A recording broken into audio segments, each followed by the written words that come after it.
You're listening to the Tony Kinnett Cast on 93 WYBC. WCYTV Here on the Daily Signal.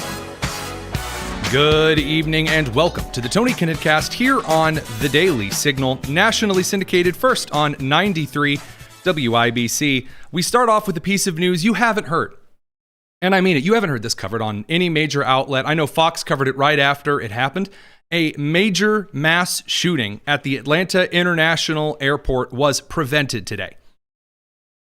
Oh, you haven't heard anything out of it on the media? Oh, sorry, we only cover mass shootings that are successful, and when law enforcement fails, and when community networks fail, and when we find out people knew things later and after the fact, we're not doing that. We're going to start off praising the Atlanta law enforcement, the Georgia Bureau of the FBI. We're going to take this right, including the man's family who reportedly reported him. So, a felon who should not have had a gun, he was violating gun laws by having an AR-15 in his car. He was sitting outside the Atlanta airport, believe it or not, parking where, you know, when you pull up to the airport and there's always an officer who's complaining that you didn't drop off or pick up whoever it was in about 36 seconds. Yeah, that's the officer that ended up discovering this guy here. From the Fox News reporting, quote, police found the felon inside the airport and found the AR-15 while searching his car, end quote. So he had left his car there outside the airport and then was strolling through the kind of lobby intro ticketing area of Atlanta before you get to security. This is also a quote from the Fox article. The felon did a FaceTime call telling his family his plans to shoot up the Atlanta airport. Someone reportedly notified the police, who then found the suspect's car outside the airport. It was blocking traffic. So, first of all of the props in the world to this particular family. This is correct. I'd never turn in my family if they... No. Prevent tragedies like this. If you see something, say something. Thank God for the family who reported it. Thank God for the police who took it seriously. For the FBI who sent people right to the airport. And now this is being fully investigated because it should be. So this is a tragedy that has been prevented. Praise God. May his name be blessed. Now, moving on to the other parts of news today. The National Guard is finally on their way to Portland. So we do have to, offer our finest condolences to Judge Karen Immergut, who had previously designated herself as the Commander-in-Chief of the Armed Forces, by which she said that actually Donald Trump can't send the National Guard to federal places and federal property in Portland. That's very bad. Even though there's nothing at all in the Constitution or any legal precedent that suggests the President of the United States does not have the ability to send active federalized troops to federal property. So she filed this beautiful injunction, this block, and the Trump administration immediately said, appeals court, excuse me, por favor, I don't believe that that's constitutional. Can you slap a stay on there like a sticker tag at a TJ Maxx? And boy, did the Ninth Circuit of Appeals deliver. Now, this upset no one more than, you guessed it, legacy media. They were really kerfluffled about this one. And when they were really kerfluffled about, what was that? Oh, you wanted to know what Portland looks like on the ground? Oh, well, sure. I'm glad to play this for you here, because since the No Kings protests, Portland's gotten even worse. Here's the footage from Nick Sordor. Looks lovely. Protesters, rioters, running up, chucking the tear gas back at the police officers. This is just like when what's her name? The lady who looks like every old liberal lady, the governor of Oregon, or the mayor of Portland or Seattle, I don't know, they all look the same. This is right where they were filming, saying, hey, everything's wonderful and lovely here. Doesn't that look wonderful and lovely? Keep that in your head, because here's that MSNBC correspondent, Lisa Rubin. She's their legal correspondent. Clearly shaken by the Circuit Court of Appeals. I can't believe they'd send the National Guard there. It is a big deal, and I want to just correct one thing and then explain why functionally it is the same. This is a stay of Judge Immergut's opinion, and that's why it reached the Ninth Circuit as soon as it did, because this is an emergency motion to essentially pause her order. But as a functional matter, you are absolutely correct. It has the function of overturning her order and thereby allowing the president to send the National Guard back onto the streets of Portland. And Katie, I want to read, if I can, just from a little bit of the beginning of this 93-page opinion. It says, after considering the record, and by the record they mean all the factual evidence at this preliminary stage, we conclude that it is likely that the president lawfully exercised his statutory authority under 10 U.S.C. section 12406. That's the statute. Oh, no way. You mean the president of the United States, followed the law? I thought he was a king. I thought he was a dictator and a fascist and a Nazi. This man even listens to Judge Karen, who screams at the top of her lungs, more Merlot. No, sorry, that's when she's out at restaurants with her family and friends.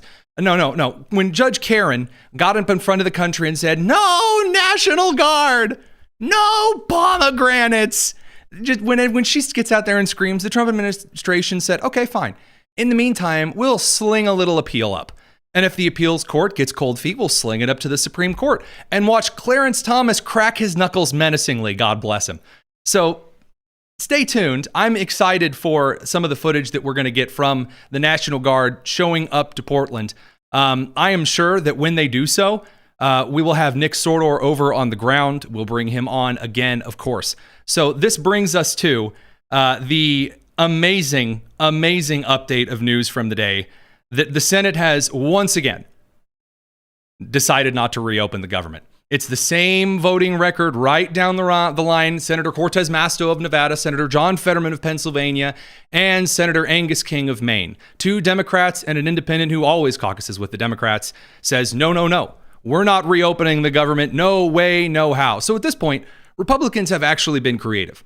There is this argument from liberal pundits that has been shuffled all around the internet, like when a kid catches the chicken pox. It gets everywhere. They have been trying to make the case that Republicans are obstinate and they're not working with Democrats and they're not coming to the table. At this point, House Republicans, which is where the budget has to start, have now put forward 6 different measures to try to get Democrats on board. 6 different measures. One of them, of course, we've talked about, Representative Mike Lawler, moderate from New York, who had basically put forward a separate bill that says, okay, we got to pass the clean CR. Here's some extensions on those Obamacare subsidies. They just cannot go to illegal immigrants. The state can't swap them out, essentially. So Hakeem Jeffries, as you'll remember, yelled, "Who are you working for?" in his face for about 7 minutes in front of the cameras, and then marched off in a staggered fashion, somehow more stilted than his speech. And then Republicans put forward a series of other bills, including a new one that was just going to pay federal troops and essential workers, like, air traffic controllers. Actually just, I know we're having this fight. We're having a little arm wrestling match. Hakeem, what do you say to, letting bygones be bygones just for a minute so that we can send this temporary funding measure up to the Senate? It's got some bipartisan support in the House, because there are a lot of swing district Democrats who are getting very, very nervous. And here was Hakeem Jeffries, just not having any of it. Thank you, Mr. Leader. This week, the Senate is expected to vote on legislation that will pay federal employees and U.S. service members who have been working throughout the shutdown. Do you encourage your Democratic colleagues to support this when it comes on the floor? It's my understanding that that is not a comprehensive bill that actually is designed to reopen the government. Correct. It is literally a measure to pay the troops while we argue about the shutdown. That would be like something falling apart and someone runs up with some duct tape and saying, "Hey, look, I know that you want to fix this, piece of furniture, but the cabinet's about to fall off the wall. Would you like this brace that just keeps it up there for now so all of Mama's fine china doesn't fall on the kitchen floor?" And Hakeem goes, "Actually, that doesn't seem like a comprehensive approach to fixing the cabinet." And in the background, you see the cabinets falling down and all of the dishes tumbling across the kitchen floor. Incredible. Sorry, I want to play the rest of his extremely impressive professor answer here. While at the same time addressing the issues that need to be confronted on behalf of the American people, which include lowering the high cost of living and... Oh, I thought it was healthcare. Why now is it lowering the high cost of living? Boy, we've real shifted on that real quick, haven't we? We've pivoted like a lazy Susan on Thanksgiving. My goodness, Radio Crew, we're going to send you guys to the commercial so I don't get an FCC fine. We're going to continue on the live stream. It's the Tony Kinnett Cast here on the Daily Signal. I'll let him continue, and then I want to get your thoughts on this, producer Nick. Decisively addressing the Republican health care crisis. So it's not legislation that I support because it appears to be more like a political ploy to pick and choose, giving Donald Trump discretion which employees should be compensated and which employees should not be compensated. All employees should be compensated, and that will happen when we reopen the government. Oh, so I love that he just says he admits to shutting the government down. That will happen when we reopen the government. So we're back to the hostage taking. Excellent stuff. Excellent stuff. By the way, in case you were curious, this is absolutely not helping the Democrats. You say, how do you know? Well, Harry Enton over at CNN, who in fact reads the numbers, he's got some data that's not looking too hot for the Democrats. Again, a year out from the midterms. About Donald Trump shutdowns, net approval rating, we're talking 20 days into it. In 2018/2019, Donald Trump's net approval rating was already falling. The shutdown was eating into his popular support. It was down 3 points already at this particular point and would fall considerably more. It was very much on the decline. You come over to this side of the screen, this shutdown hasn't eaten into Donald Trump's support at all. His net approval rating is actually up a point in terms of his popular support. So the bottom line is this. The first shutdown during Trump's first term, 2018-2019, was hurting Donald Trump. This one is not hurting him at all. There's no... Oh, wait, why? How could that be? Why could that be? Because it's who's doing the shutdown. All right, so for all of the naysayers and conspiracy theorists out there who don't seem to understand how this one works, allow me to give you a very simple hand. The Republican Party has the majority in the Senate. They have the majority in the House, but they do not have enough of a majority to pass whatever they want by just fiat. They don't have 60 votes. And so they put forward a clean resolution from the House that had Republican and Democrat support on it, sent it over to the Senate, and then said, all right, let's just get this out of the way right here, right now, then we'll argue about other stuff. And 3 Democrats, 2.5 Democrats, because Angus King is an independent who always votes with the Democrats on like standard policy issues, they voted in favor of the clean resolution. So you have Republicans, except for Rand Paul, which just doesn't like spending ever. Understandable, principled libertarian's going to principled libertarian. And then you've got the entire Republican caucus under Thune, and then 3 Democrats, 2.5 Democrats. Now, they push that through to the point where they get 60 votes and the government reopens. The holdouts are who are blamed for the shutdown. And it's always holdouts over these principled things. Republicans tried to do this in the first Trump administration. They tried to pass through. There was this group of Republicans who said, no, I want less spending. Me too, bud, but read the room. And it looked bad because there were Republicans who were kicking and screaming. That's why the White House released all of this footage from the first Trump term, where you had Democrats like Chuck Schumer going, oh, it's bad when Republicans kick and scream and they don't just vote the bill through. Excellent stuff. Producer Nick, what do you think of Hakeem's sprightly rants? Similar to some of Chuck Schumer's rants. What they're not saying tells a lot more than what they are saying there. Ooh. I think if you rephrase some of what Hakeem said, we don't want to pass these stopgap measures because it takes away our leverage. They want people to go without money because that drives down people's opinions of Donald Trump because they see where the paychecks come from and the failure of them to get to the people that need them. Now, I got some good news. The savior of the Democrat Party is here. And it's not AOC, talking about a nice glass of drinkable water from drinkable air, don't want to misquote the representative, from the burning rivers of rural Cleveland. But it is from the most beloved Democrat senator. Oh, no, not John Fetterman. Elizabeth Warren of Massachusetts, the boldest and bravest Native American ever to serve in Congress. Who answers yes votes with how, not I. So we're going to bring the radio crew back from commercial and talk about her brave, bold, beautiful protest. It's the Tony Kinnett Cast.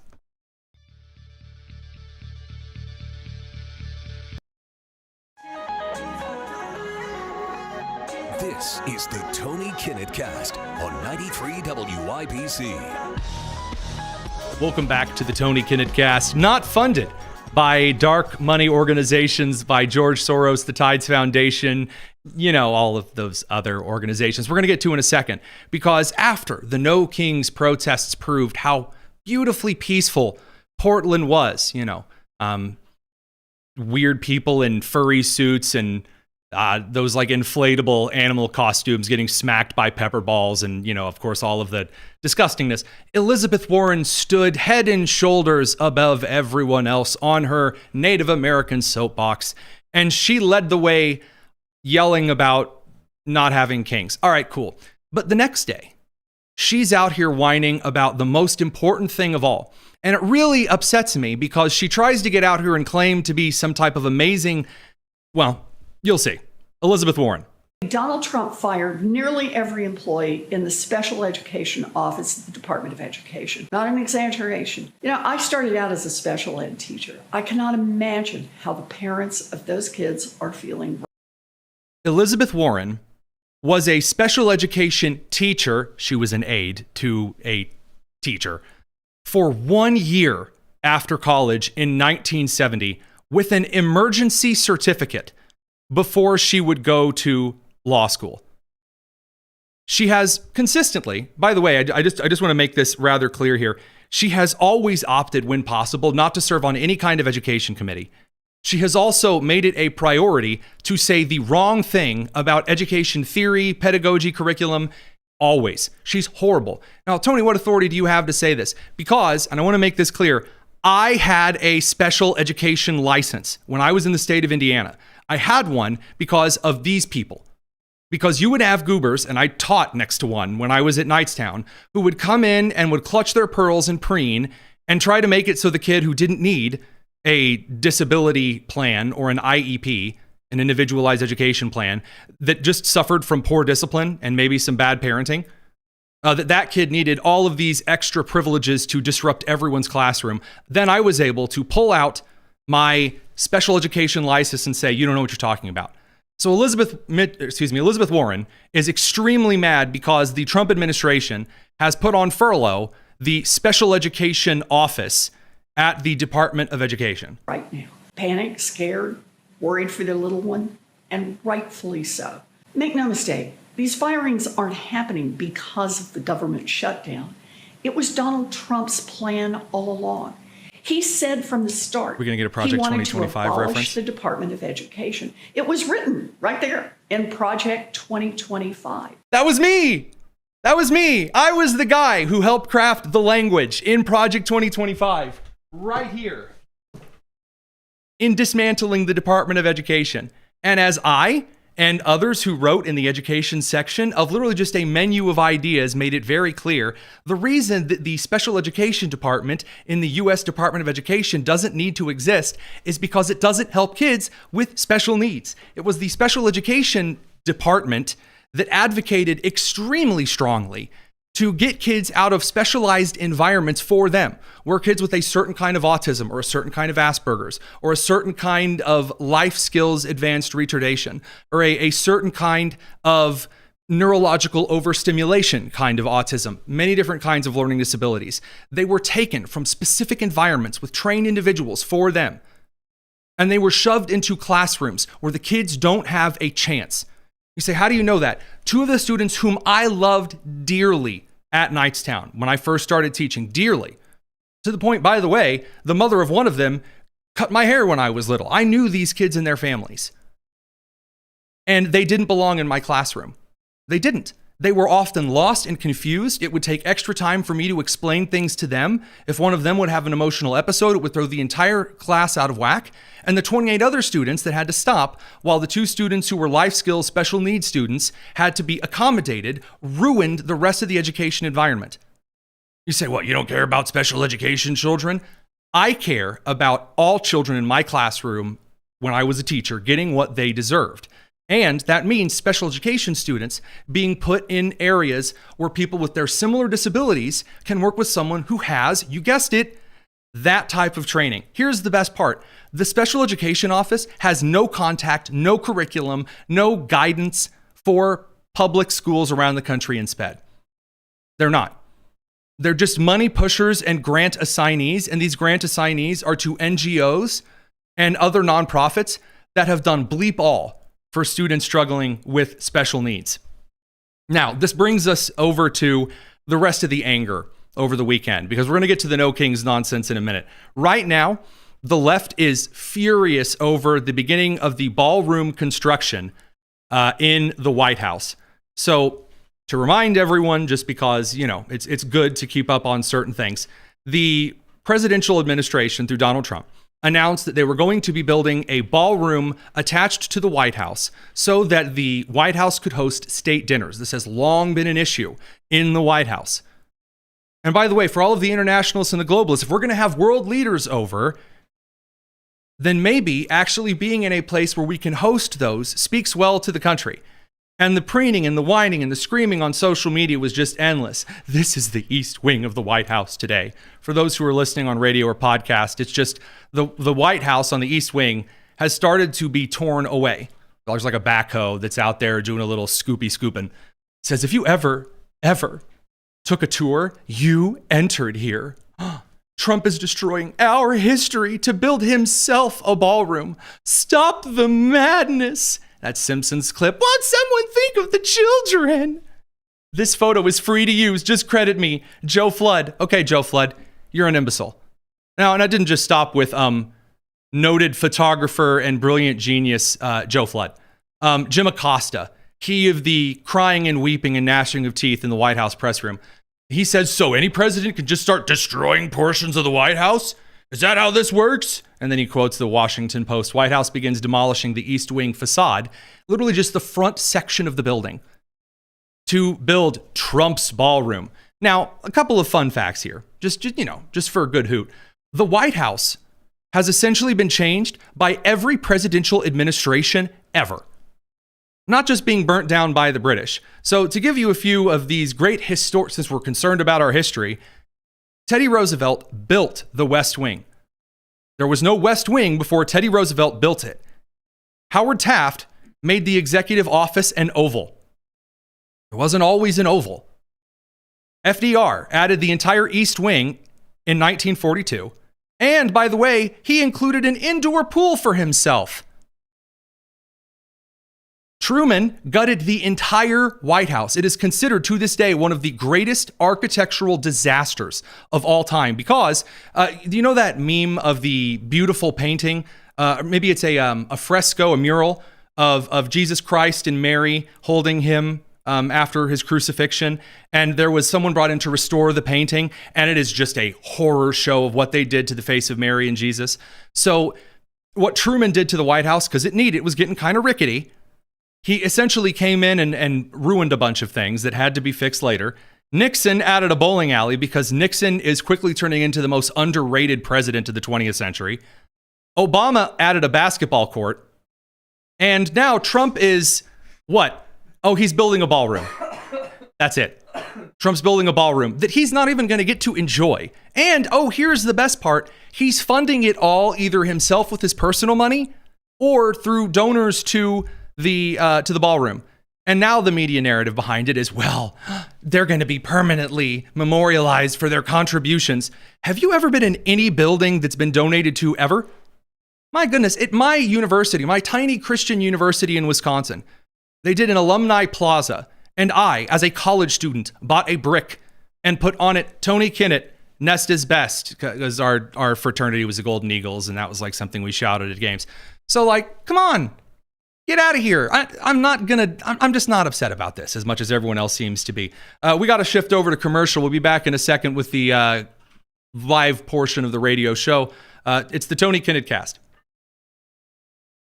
Boy, that was a really chunky, gunky way to say that. You're supposed to sign out at the end of radio sections. That's why I do that, I promise. Although there are a few of you who find that obnoxious. This is so that we give you more show during the show and we don't, again, force you to watch a 4-minute commercial break between the segments.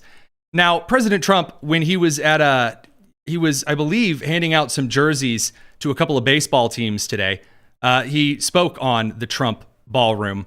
And, here you go. Because I didn't want to crack 1,000. I didn't want people to get concerned because that's getting big. But we're going to have we'll have the most beautiful ballroom in the country. It's going on. And for those that are interested, we got to get back to baseball, but you see the gold drapes? That's a knockout panel. We knock it in, you go, that comes out, and then you have essentially glass and exactly in the decor of the White House. I didn't know I'd be standing here right now, because right on the other side, you have a lot of construction going on, which you might hear periodically. But I recognize the LSU there in the bottom. He was with two teams though. He was with LSU and LSU Shreveport, I think. I don't want to quote, but yes, the Trump administration talking about the ballroom, a very good thing for the United States. It's totally fine for the image of the United States in Washington, D.C. to continue to grow and to build. And thank God Obama didn't glue whatever his architectural monstrosity is to it with his presidential library. We'll get to that in a little bit though, because, the LSU Tigers and then LSU Shreveport. Thanks, producer Nick. So this brings us to the last administration, because there's a lot of people complaining that Trump is old and he's full of himself. Well, Karine Jean-Pierre, of the way worse than Carolyn Leavitt in every way press secretary, Karine Jean-Pierre, whose most historicalness achievements were A, dressing like Spirit Halloween Al Capone, and then B, being black and lesbian, according to her. Those are like achievements for her. Impressive. She's now going on a media tour because even she has a book. And first up, she gets on with Tim Miller at the Bulwark, not a right-wing group at all, and has a little bit of an awkward moment when Tim asks her about the Biden talking to the press versus Trump. It's a very awkward moment, but it's worth it. We did have legislative wins. Sure, and but he didn't talk about them that well, though. He couldn't talk about them. He wasn't campaigning. No. Wait, first of all, he did talk about them. Whether it broke through or not, he did. Tim, he did talk about. He talked. So, of course, Tim is pointing out accurately here. Well, he had legislative wins, sure, but he never spoke about them with the press because he was an incoherent corpse. Talked way less to the press than Donald Trump does. Way less. And he wasn't out there at all. He wasn't good off the cuff. So he says, Trump talks to the press way more than Biden did, off the cuff. And now Karine, because God forbid she just says, yeah, you're right there and moves on. There's this kind of people who argue who can never let the other side have a point. So no matter what they say, they're called a liar. Look at her response to this. He wasn't doing press conferences. Let's just be real. He didn't do paid events. Tim, that's not true. Tim, you're conflating all of it. That's what you're doing. No, you're telling me he didn't talk well about it. Then you're telling me he didn't talk at all. He didn't do either. He didn't talk very often, and when he did, it wasn't very good. He sounded very old. Maybe you weren't paying attention to what we were doing at the White House. But I paid attention. I'm with you on the policies. I'm talking about his performance. The president spoke to the American people a couple times a week. He traveled and did domestic travel and talked directly to the American people. So what she's making the case is that Biden shuffling out to Air Force One or Marine One, when a reporter would shout a question, when Biden would go, "Oh, I throw you into the cage," that's the same as Donald Trump going, I just don't think that right now we're going to deal with Hamas killing civilians. And also, ABC News sucks, and Rosie O'Donnell can stay in Ireland for all I care. And then he would take questions for 3, 4, 5 minutes, then go on to Air Force One and take questions for 2 hours. Then he would get back and he would host a press conference. He would answer any questions, and still does answer any questions with world leaders. Trump, you can say one thing about Trump more than anything else. That man is aggressively transparent. Biden would go, "Shoulda!" And that's all you'd hear from him for a week and a half. We got to bring the radio crew from commercial. It's Tony Kinnett Cast.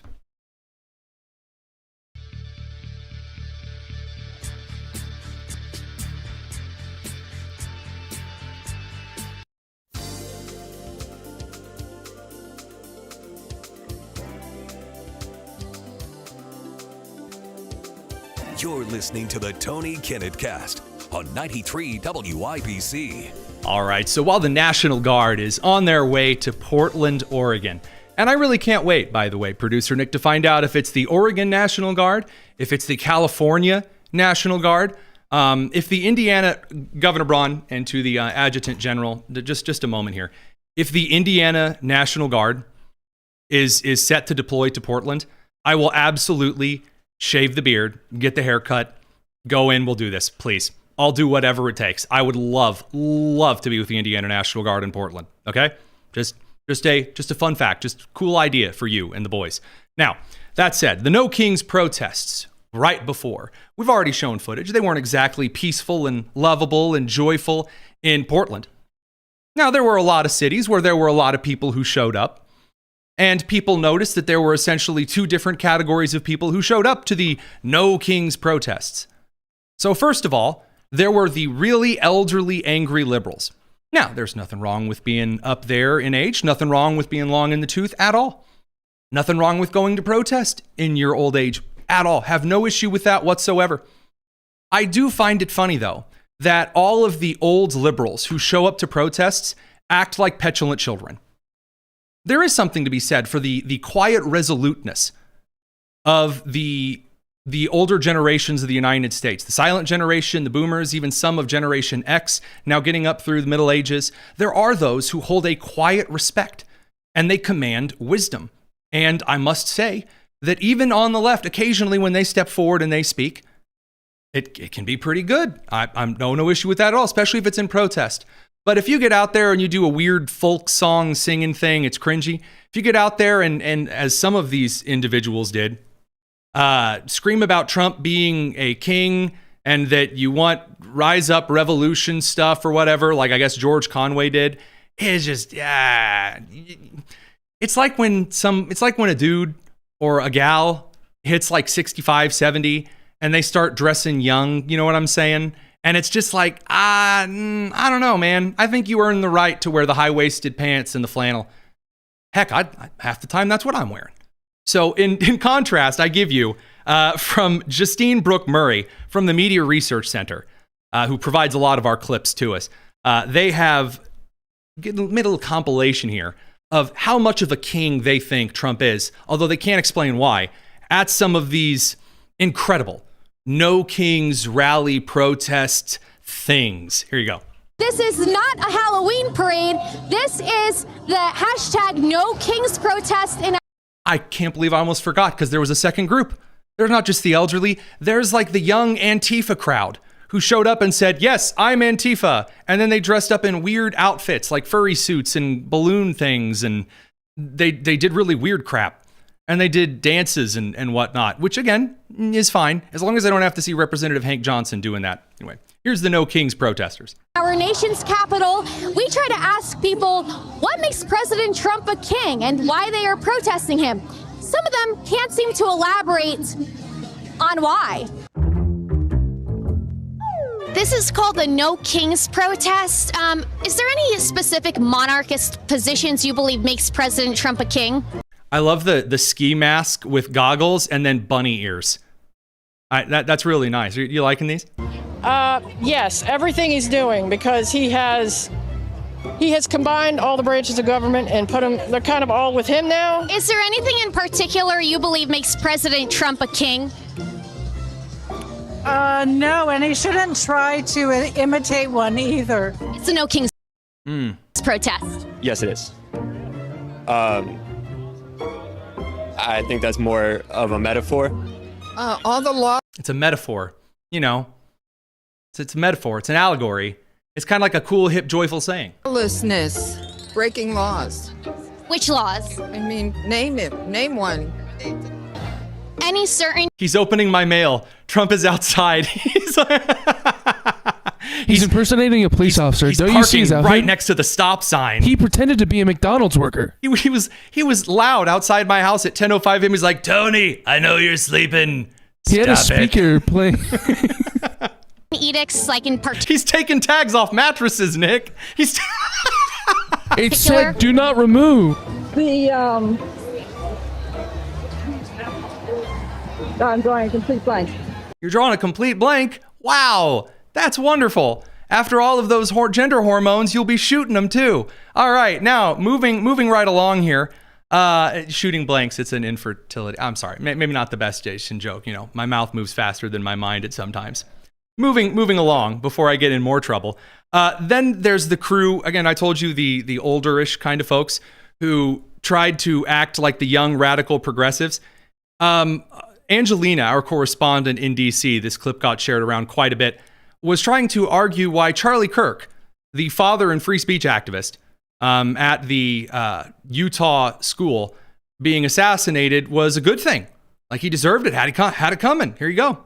Recently, with Charlie Kirk being assassinated, He's a piece of garbage. Of course we were mean. I am so tired of people saying, oh, but, it's a terrible thing. No, Hitler is dead. I'm glad Hitler's dead. Something that I've heard in interviewing Republicans is that they're concerned with the health care going to undocumented immigrants.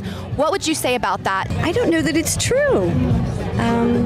Everybody deserves health care, and we can certainly afford it in this country. So again, they're just, they're pointing to things and saying it's our fault, we're too liberal. I mean, yeah, the left-wing guy who shot Charlie Kirk, I'd say that is in fact his fault. Yeah, the Antifa crowds that immediately came out and claimed responsibility for it and encouraged more of it.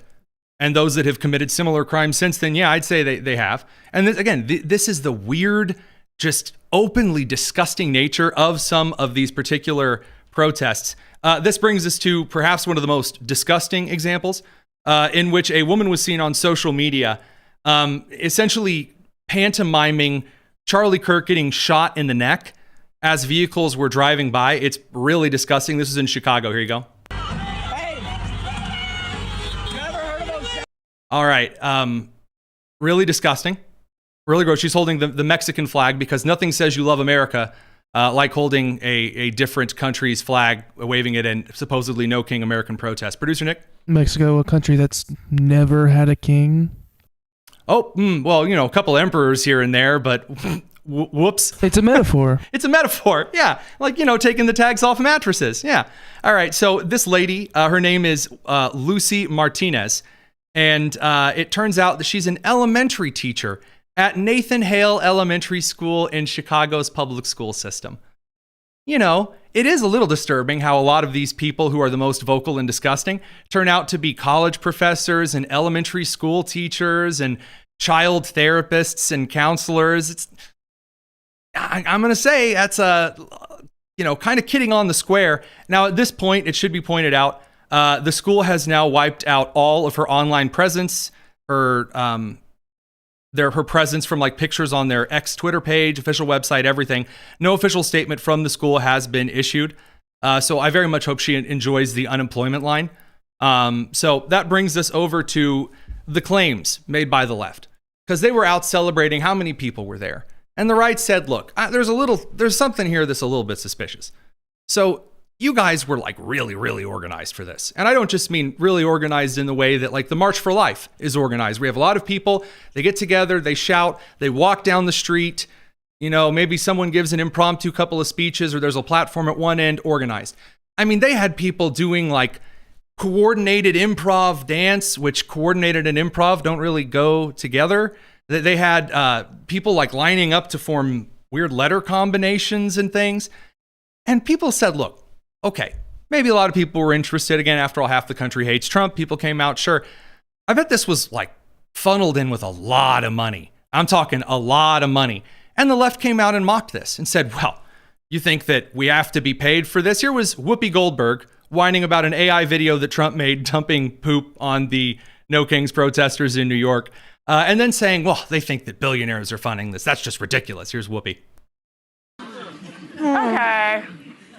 So despite his claim that he doesn't want to be king, he also posted an AI video wearing a crown and dumping feces on protesters. A lot of Republicans claim that these are paid protesters. Again, listen to the older liberal ladies in the crowd after seeing the AI video going, oh, my stars. Ooh. Incredible. Radio crew, we got to send you to the commercial. We're going to continue on the live stream. It's the Tony Kinnett Cast. And not real Americans exercising their rights to free speech and peaceful assembly. 7 million people. Nobody paid anybody. Nobody paid anybody. Remember that. I mean, the only people getting paid are the people who are in government right now because the government's shut down. Well, they're Congress, the only ones who are getting money. And then even, well, Congress is, Whoopi, just shut up, stop talking. Well, wouldn't you know it? It appears, just so happens, we do, in fact, have some of those particular documents showing exactly who donated money directly to these No Kings protests. The Arabella Strategy Group in D.C., $79 million. Warren Buffett, $16 million. The Ford Foundation, $51 million. Rockefeller's Foundations, $26 million. George Soros, $72 million. And the Tides Foundation, $45 million. In total, $294 million. $487,641. That's a lot of money. That is mucho dinero, as the Mexican flag wavers might say. And I must agree. That's a lot of money. And look, political actions, protests, rallies, things, there's money involved, of course. You got to buy stage equipment, maybe you have to pay for permits. I get it. I hear you. But if you're going to get out there and say this is some magical grassroots, everyone just woke up one day and decided they were all going to, hop on down to City Hall and cheer on, No Kings protest and things. They can't name why they're doing it, but they are there after tons of money has been spent on these organizations themselves. And what are the individual organizations sponsoring it that may not have a ton of money, but still made it clear they were going to sponsor it? Well, you had groups like the Denver Communists, who are, out there posting signs that said, Charlie Kirk had it coming, change my mind. Disgusting people. By the way, you can see they look like communists. You have the weird long-haired skinny dude who looks malnourished. He's preparing for the breadlines. And then the guy behind him with the mustache doing a salute halfway up the bridge of his eyebrow. So I just hope and pray that a good sergeant from Benning finds him.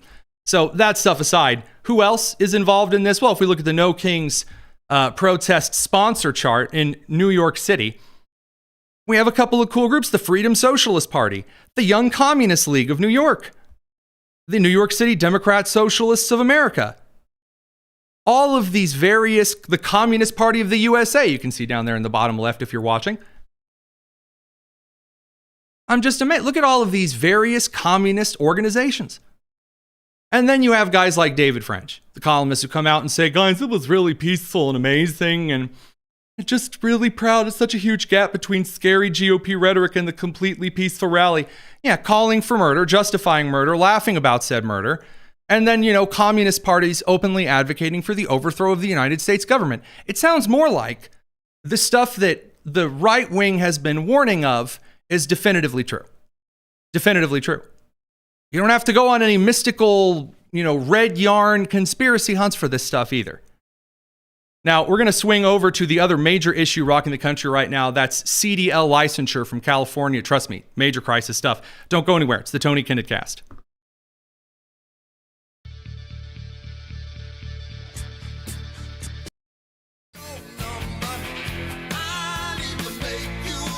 The Tony Kinnett Cast on 93 WIBC.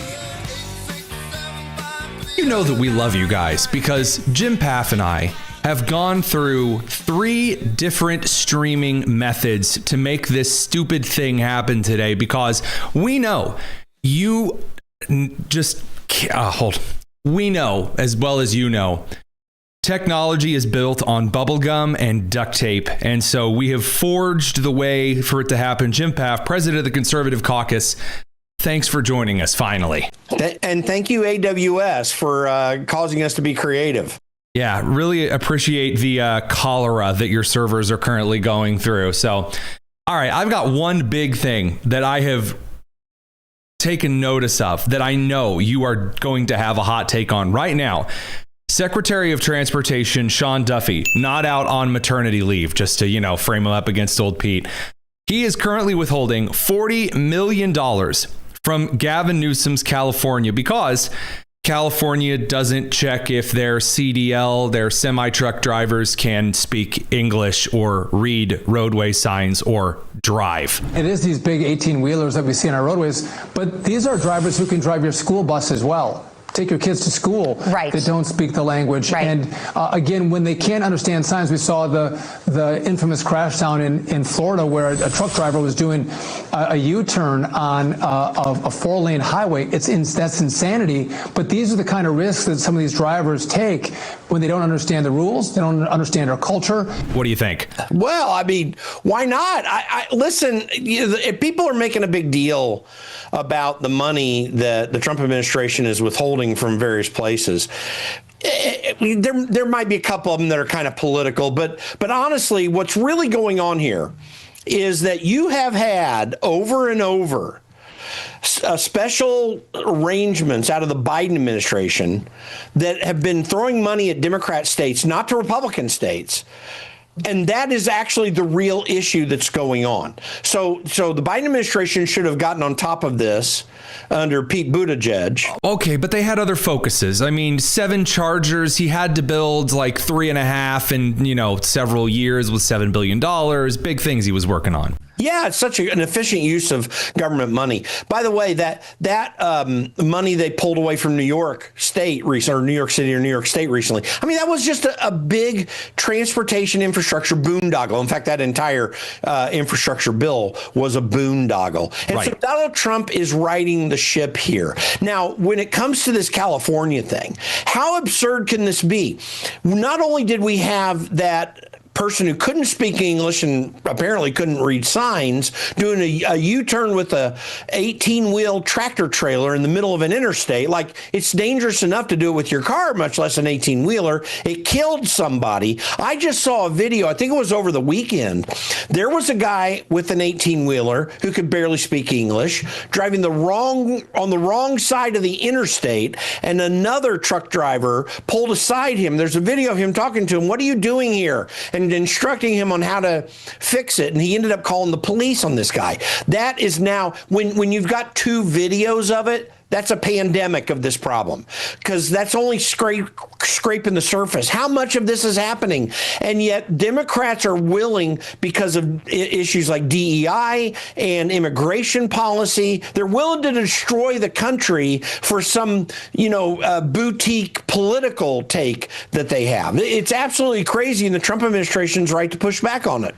It's really wild when you consider that even the left can't get the whole workers' rights thing down pat. I mean, that's supposed to be the thing that they get, and they don't. You have Brandon Johnson getting up in front of Chicago old people and yelling about how Trump is taking money from the working class and giving it to billionaires, when right now all I am seeing is the Democrat Party taking money and safety away from the working class in their states and giving it to whoever wanders across the border with the right skin shade they're looking to hire. It's bewildering to see. The question that I have for you is, do you think that we'll ever see the heads of some of these trucking companies prosecuted by the federal government for providing licenses to those who fail E-Verify? Well, we have some reason to be hopeful that some of that might happen.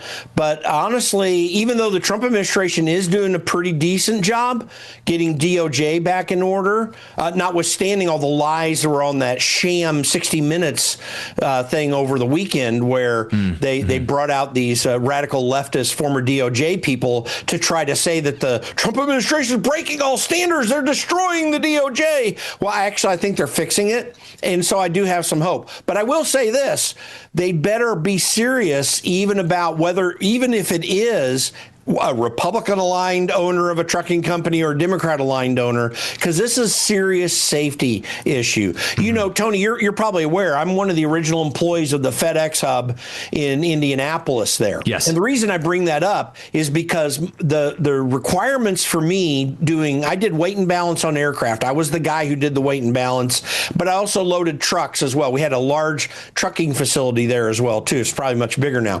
The requirements that you have to secure safety in our transportation systems are very, very purposeful. They are well established because we are one of the safest countries in the world when it comes to that, even with all these recent problems. And those standards have been broken down by these boutique DEI things. And this is a serious, serious issue. And I got to tell you, I had to do a lot of training and certifications. And I'm just a college kid at the time.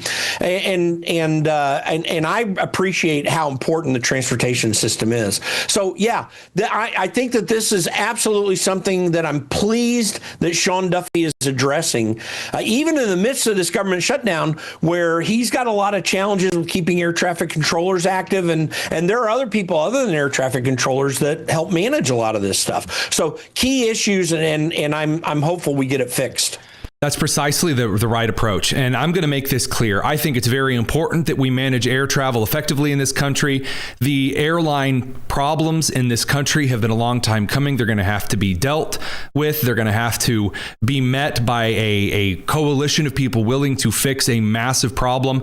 But let me be clear. My first and foremost concern, as someone who has grown up in the Rust Belt, who continues to see transportation pour through our interstates and our state roads, it is our interstate system, it is our trucking system, it is our train systems, because without those, American industry dies. Don't get me wrong, I really want to see air traffic control fully staffed. I don't want to see delays at Newark. I don't think Newark should exist, but that's because I hate Newark.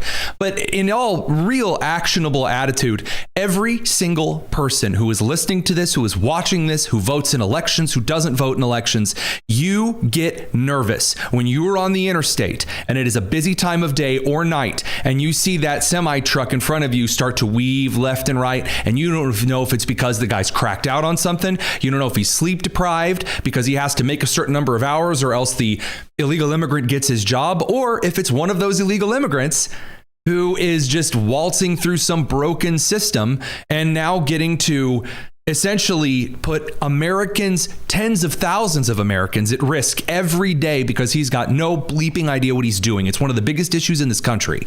And I worked for a member of Congress who was on the Transportation Committee, a solid conservative, and who was actually for keeping, cutting massive spending. Got a lot of crap because of voting for the transportation bills. And I grant that, there's a little bit of stuff that have typically been placed in there that doesn't need to be in there.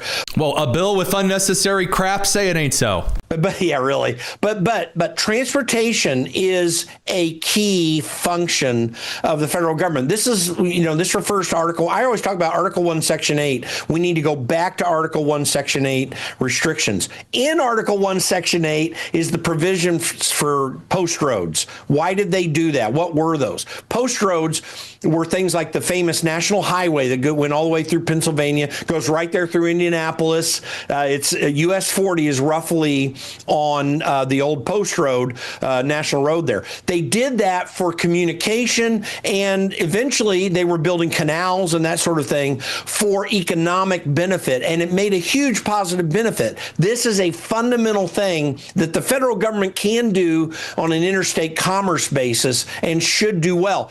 Pete Buttigieg nearly destroyed the systems that had served us well for decades and decades, nearly 200 years now. He nearly destroyed all that. Mr. Snot-nosed. Got to have the right people elected in the executive branch. Mr. Snot-nosed Ivy Leaguer, who thinks he's so special because he can speak French and be gay, has no idea why the interstate system was set up, why it was useful, why Eisenhower mandated certain policies in its construction, because Eisenhower built the interstate system along the ideals of the post road. And again, one of the oldest telegraph lines in the known Industrial Revolution era. One of the last remaining pieces that was, I believe, collected and then sent to the Smithsonian was right outside of Greenfield, Indiana, where we broadcast from. A little personal pride there. But that kind of fundamental understanding that, yes, we want minimal government in as many places as possible. There are times when we do need some things to be centralized, not in a production sense, centralized in a national security and a safety sense. I don't want to see Americans who are put at physical risk because they are traveling on the most convenient method of travel in this country. I have no sympathy for people who think that we should just open the floodgates. Okay, if you're Indian, you want to come in this country, you speak English, you immigrate legally, you want to be a truck driver, awesome, sweet. But you better be able to meet the standard. I don't care whether you're from a Western European country, an East Asian, South Asian company, whether you're from whether you're from Central or South America, it does not freaking matter. Speak the language, read the language, assimilate, or get out. There's no doubt. And listen, what we need to keep in our minds is that We've got 3 more years to fix this problem, and I'm not certain that it's enough. And I don't see anyone like Donald Trump coming onto the scene in the future. I mean, I have positive feelings about, what J.D. Vance could do, or Marco Rubio, even Ron DeSantis. And there are a few of these people. I think, we have a better bench on the Republican side. Understatement of the century. Yeah. But they need to be able to do as good a job at getting the right people in place and empowering them to take action. And they have to be good leaders on that. Now, I am hopeful 2028 will be a Republican year. The No King thing, I don't think, there were a lot of people that demonstrated over the weekend, but I still don't believe that they have the heart of the American people. But I have to say this, the Republican Party has not changed. Ronald Reagan, excuse me, he's finishing Ronald Reagan. Donald Trump has changed that. But the party itself has not fully changed. It's still run by the same old crabby people that can't get anything done, that are scared to death. The only reason that Mike Johnson and John Thune are hanging in on the government shutdown right now and the principles of it is because of Donald Trump. They wouldn't be doing that on their own. That's just the way it is. And we have to change that. So we need to be aware of the work we have ahead of us. This is why we do what we do at the Conservative Caucus, because if we're not going to go register the people that are going to elect the right folks to push this back, we're not going to win in the long run. We've got a reprieve, and it's a good one for the next 3 years, but it's just not sufficient to get the job done. We better be ready on what the next steps are. Well said, well put. Again, Jim Paff, not a psychopath. Thank you for joining us. It's really great to sit down and chat about things that, again, really actually fundamentally matter, that impact people every day other than just some national anchor whining about a statistic. It's great to talk about this because, again, that's what drives votes. But more importantly, that's what drives things getting better. Jim, thanks again. Thanks, Tony. Good to be with you. All right, just a little bit of bonus tonus here. I've got something a little bit special. So first of all, I know the video quality wasn't perhaps as smooth, clean, and crystal clear as it usually is. That's because the Amazon Web Services decided to take a large fall off a cliff today. And so every single service was down. Now, we didn't lose our minds. We simply did a little Inspector Gadget and kind of got things fixed and rolling as best we could, even if the video quality was fuzzier than producer Nick prefers. However, not everyone responded to the AWS outage today with the same cool, calm, collected nature of the Tony Kinnett crew. Sky News in Australia was having a full-blown tizzy. They were not having a good time. I would hope to resolve this as quickly as possible, but you mentioned some of those sites there. For example, Ring Doorbell, we have on our website some users saying they can't see outside their house. Definitely scary. Can't see outside your house. Just can't see outside their house because their Ring doorbell's not working. They can't see outside your house. Well, I've got a great new, incredible piece of technology just for you. We need infomercial music for when I start going off like this. What you need is this incredible new device straight out of Mesopotamia called the Window. No Bill Gates required. The Window allows you to see out of any exterior wall or an interior wall if you forgot where you were going to put your windows. Now you can, by the way, we're using this in the industrial sector already. In the food delivery economy, some people are even pulling up to restaurants, picking up their food through a drive-through window. Windows, new from why do you need an electronic doorbell to look outside your house services. So, not everyone's reacting to web services being down in the same way. And just saying, renting company server space is often cheaper, but it is not always as reliable. That brings us to things that are always reliable. James O'Keefe. James O'Keefe does a lot of investigations. The O'Keefe Media Group, I've had the pleasure of talking to him a couple of times and listening to his investigatory style. He is known for two things. Number one, faking being gay. And number two, after he fakes being gay, he then dresses up like Mrs. Doubtfire, help is on the way, dear, and then sits down with someone who doesn't know it's James O'Keefe, and then gets them to admit a ton of stuff on camera that's like really, really damning. I'm going to level with you.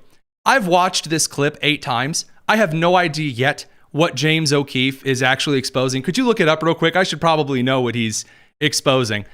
It's how he's dressed. If you are listening, I'm going to try to describe it, but here's James. So ATI would be 20% and no subcon. He looks like Mrs. Doubtfire. He's wearing a pink collared shirt, some large clear glasses, and a wig I'm 36% certain he stole from Michigan Representative Shri Tanadar. Here's James O'Keefe. I can't even listen to him. Contractor, you like 80%. 80%. Wow. I don't know if we want to share that they do all the work. No. And then here's this lady with her bonnet on, and she has to know. She has to know. Producer Nick.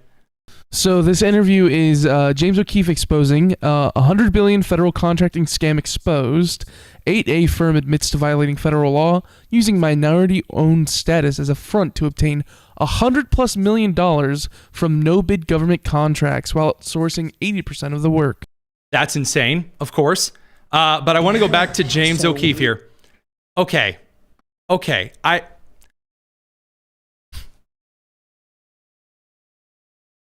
Look at this thing. There is no way that a person with an IQ above freezing, I don't care if you're using Celsius, Fahrenheit, or Kelvin at this point, no one is falling for that. Unless this is actually, I figured out maybe now how James is doing his stuff. You see, scam calls, they come for two different people. They come for the unaware, and those are like the real, like kind of creative scam and phishing calls. But have you ever gotten like the Nigerian prince emails and things? You think, how could anyone fall for that? See, they don't want to mess around with you. They want to mess around with someone who is either unaware or not tech savvy enough, or yes, perhaps struggling with memory concerns, or maybe fourth case ignorant enough to fall for it. Maybe that's James O'Keefe's secret. Maybe he dresses up like Mrs. Doubtfire because then only the truly stupid would reveal everything that they know to him. I honestly know this is not as fun as that point that you were making.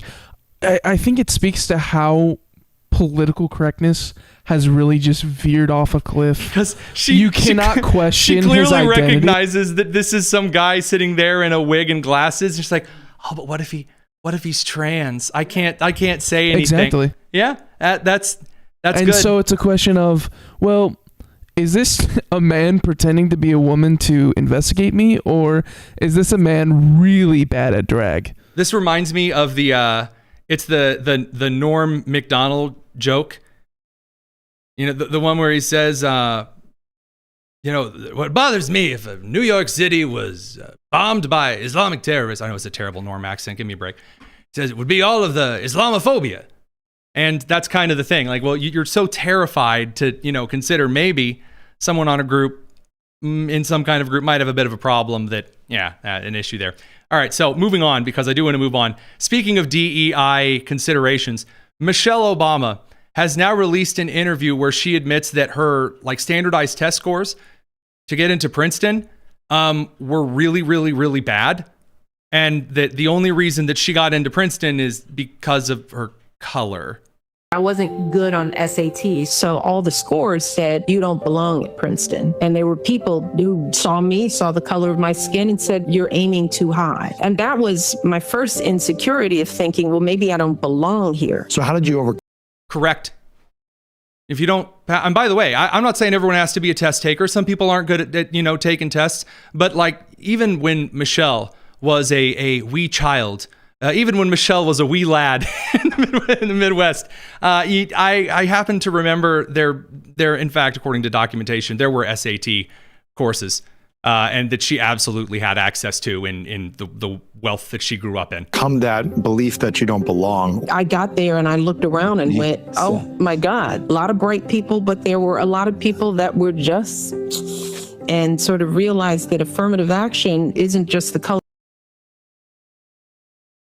I like that. She's like, I got around and realized a lot of people were bright and a lot of people weren't. Well, I mean, yeah, maybe if they're letting in people that do really poorly on their standardized tests.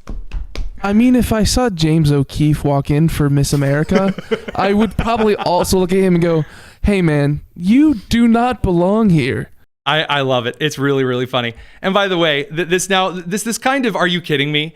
that's coming from Americans now. Even over on CBS Mornings, they had on Karine Jean-Pierre, who did not just do one interview about her brand new, I'm assuming it's a book tour, because she just hit the media just immediate, just like huge media tour. Either that or her publicist finally woke up from the coke nap. So the Karine Jean-Pierre on CBS Mornings is getting roasted by the hosts because she's trying to claim that Joe Biden was fine and she wasn't covering up for, Joe's corpse. And they're like, how could you not see it? Are you really going to tell us that you didn't see Joe Biden, bump into walls like a low battery Roomba? Here was Karine Jean-Pierre and CBS. Pick up on what Tony was saying, because I too thought that. And people said, why didn't members of his inner circle speak up about what many believe was the apparent decline of Joe Biden? Look how they even try to set it up. What many believe is the apparent decline of Joe Biden. Have you ever heard Joe Biden when he's young in the Senate? I mean, he's wrong about a lot of things, but he's also pretty spicy and articulate. And by the way, may I say, even in a manner that I identify with, is, kind of I'm very racist, but a manner that I identify with, not the racism, but the kind of quick-witted sarcasm. Well, you set that up on me a little bit rough. Thank you. Thank you. He's not that way now. He wasn't that way during either presidency. I mean, the reason Obama would put his head in his hands when Biden would get out there and say things is because Joe Biden would articulately, and in a very racist and uncouth manner, say perhaps witty and awful things. So Robin Williams used to make fun of him for that. So anyway, after she sets it up. That you're a member of the inner circle and you never saw the decline. And after that, I wrote, how? Yep. You even write, Karine, that you were on the plane with him going to the debate. I'm sorry, that's really funny because we all have notes. I mean, I've got notes right here. And these, or I guess I could sling them this way. I have notes, bullet points, so you can see the 4 videos that I had planned to talk about for Bonus Tonus. And I don't know if I've ever written on an interview notes just how in all capital letters, 36 question marks, some exclamation points, maybe a couple of ones thrown in there. It's incredible. And you didn't see anything. Well, when we were on Air Force One going to the debate, you got to remember his campaign people were on the team, his family was on the team. I actually was one of those rare trips that I didn't really see him. I want to point out here, because we always do, I was going to compliment the hair in the Tim Miller. She just has gone back to the normal kind of down hairstyle that's a little bit better than I'd say the one time that she had kind of the middle part where you could see just straight scalp. Oh, I don't know. I think it's nice. But she's dressed like an Aristocat. I mean, like Disney's Aristocats. What in the world? Who designed that outfit? Is Martha Stewart throw pillow collection something you can wear to an interview? Until after the debate, even though I was on the plane. So really, I want everybody to know that I take this question incredibly seriously. Which is why she's avoided it every time she's been asked this question. I do. I was his White House press secretary, which means I had a role that saw him practically every day and traveled with him. And you saw nothing. For more than 95%. We've always said, we're not going to say, oh, he didn't age. He aged. And he poked fun at it. We always owned up. And with age comes what happens when you get older. Which is? This is a morning show, by the way. Morning shows are supposed to be nice and friendly. I mean, even when Regis was livid on Regis and Kelly, I mean, he's always very nice, even if you don't like the person. And he's just which is, answer the question, yo. But when we talk about the mental acuity, and again, I take this very, very seriously. Yeah. I never saw anyone who wasn't there. I saw someone who was always engaged. I saw someone who understood policy, pushed. When he was licking the walls, he looked really intelligent doing it. I mean, I've never seen someone chew on their forearm and describe foreign policy like old Joe. Us on the policy and also understood history. And there were times, I'll tell you the story, there were times where he would call me into the Oval Office and I would be like, oh no, because I knew whatever he was going to ask me was going to be direct, was going to be about a story he read, about how we're pushing back, I heard that. Soda! Pushing a message forward. And you write about the people within the party pushing him out. Some would describe those people fighting for a replacement candidate is fighting. But you also describe this current Look at the poor. You realize you have nothing. And there is a point, by the way, as an interviewer, you just say, so you just aren't going to answer the question. You're really going to try to tell us that. That's where sarcasm and an actual biased reporting does come in, because everyone's biased. But then he tries to move on. Well, there's no way to move on from that. There's no way to pivot away. He's like, well, you wrote about the people you wrote that the people, she's on fire. Quick, someone get the extinguisher. Producer Nick. I think she just admitted why she was such a poor press secretary. She hates direct questions. She really does. She didn't have her binder, to be fair. And then also, does she think we forget that before the debate in the days preceding, they praised how much he prepared? That her and her colleagues were very vehement that he was so prepared for this debate that he was going to blow Trump out of the water.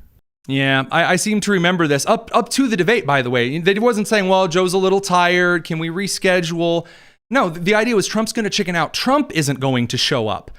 And then he showed up and he bent Joe over his knee and reminded him why you shouldn't talk out of turn. Now, I do want to get to a couple of questions here before we have to go on this beautiful evening of bonus tonus here. First of all, thanks to Ken Martin for the $2 super chat saying for the ballroom. We appreciate that. We don't have a ballroom around here, but we might start one. I don't know why we would attach that to the studio, but we'll consider it. We don't ask you guys for money or tips or anything, but to those who give, it's very, very kind of you. From member Julie Meinart, she said, did anyone answer my question about not having enough troops or cops for all of the outbreaks and uncivilized behavior? That is the kindest way I think I've ever heard anyone describe a riot. That CNN might take issue with how respectfully that question is phrased. To answer your question, Julie, I don't believe that it's a shortage of police officers and law enforcement.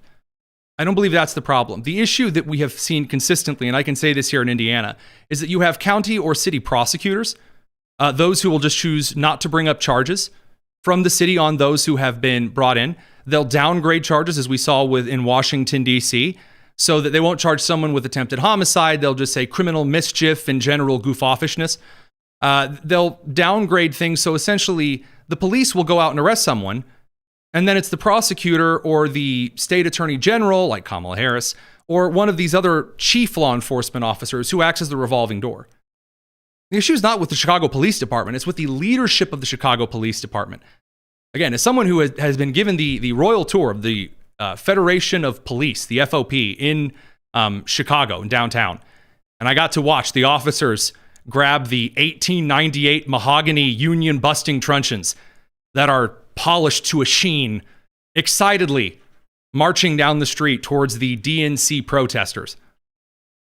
Well, again, senior leadership tends to be the sticking point for not all law enforcement agencies. There are some stinkers, but there are a lot of law enforcement agencies where they do their job excellently. And again, if you hold the people in prison, or, hot take, deport them after a certain number of crimes of a certain flavor, just gonna be real with you guys. When the people from around the country watch this, it's hard not for them to question whether or not we have enough law enforcement or whether or not it's time to send in the National Guard. You don't see a lot of people, although you are seeing far more. We'll talk about this with an Ohio representative tomorrow, likely. This revolving door does eventually get on people's nerves. It's a state level issue they could solve, or Trump will use the Insurrection Act and solve it for him. With that said, we're going to swing over to the end of the show for the evening. You guys have a nice night. We'll see you tomorrow. It's the Tony Kinnett Cast here on the Daily Signal, nationally syndicated and first on 93 WIBC. Take care.